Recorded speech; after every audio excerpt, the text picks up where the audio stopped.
ಜಾಸ್ತಿ ಅದನ್ನು ಎಲ್ಲ ಸಿದ್ದರಾಮಯ್ಯ ಚಿಕ್ಕ ವಯಸ್ಸಿನಲ್ಲಿ ಕುರಿಕಾಯಿ ತಿಂದಲ್ಲ, ಯಾವುದು ಆದ್ಮೇಲೆ ಜನಕ್ಕೆ ಬಂದ್ಬಿಟ್ಟದೆ ಅದು ಕೂತ್ಕೊಂಡು ಬರ್ದೇ ಬರ್ಸ್ಯವನಷ್ಟೇ.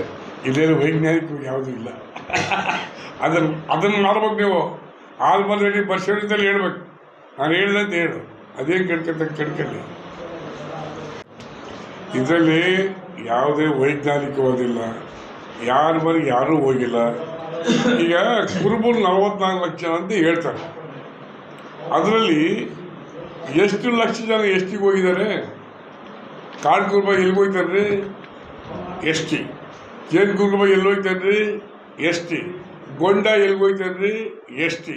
ಆಮೇಲೆ ಈ ಬಿಜಾಪುರದಲ್ಲಿ ಇದೆಯಲ್ಲ ಅವೆಂದು ಅವರು ಅಲ್ಲ, ಅವರು ಗೊಂಡ ಕಮ್ಯುನಿಟಿ, ಅವರು ಎಸ್ ಟಿ ಅಲ್ಲ, ಸರಿ, ಕುರುಬರು ಅವ್ರನ್ನೆಲ್ಲ ಎಸ್ ಟಿ ಮಾಡಿದ್ದಾರೆ.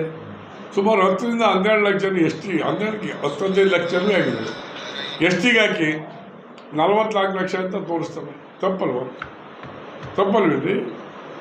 ಇದರಲ್ಲಿ ಯಾವುದೇ ಪ್ರಾಮಾಣಿಕತೆ ಇಲ್ಲ. ಇದು ಒಳ್ಳೆಯದಲ್ಲ.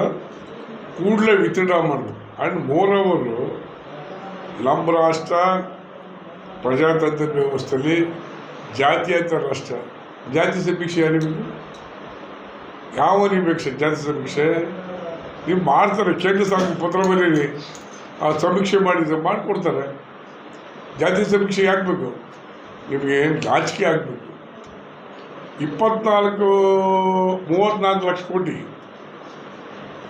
ಎಸ್ ಸಿನಲ್ಲಿ 18% ದುಡ್ಡನ್ನು ರಿಸರ್ವ್ ಮಾಡಿಟ್ರಿ. ಬಡ್ಜೆಟಲ್ಲಿ ಖರ್ಚು ಎಷ್ಟು ಮಾಡಿದ್ದೀರಿ? ಅದಕ್ಕೊಂದು ರೂಲ್ಸ್ ತಂದ್ರಿ. ಸಂವಿಧಾನದಲ್ಲಿ 7C ಅಮೆಂಡ್ಮೆಂಟ್ ಮಾಡ್ದೇ ಅವ್ರಿಗೆ ಖರ್ಚಿಗೆ ಕೊಡಬೇಕು ಅಂತ, ಆ ವರ್ಗಕ್ಕೆ ಅದನ್ನ ಎಕ್ಸ್ಪೆಂಡಿಚರ್ ಮಾಡಬೇಕು ಅಂತ. ಎಲ್ಲಿ ಮಾಡಿದ್ದೀರಿ ನೀವು? 7C ಅಮೆಂಡ್ಮೆಂಟ್ ತಂದು ಡೈವರ್ಟ್ ಮಾಡ್ಕೊಂಡಿದ್ದೀರಿ. ಯಾಕೆ? ಇದೆಂದು ಗ್ಯಾರಂಟಿ ಸ್ಕೀಮಿ. ಸಿದ್ದರಾಮಯ್ಯನಿಗೆ ಕಾಮನ್ ಸೆನ್ಸ್ ಇಲ್ವಾ? ಮೊದಲು ಸಾರಿ ನಾನು ಬಡ್ಜೆಟ್ ಮಾಡಲಿ ಅಂತಲ್ಲ.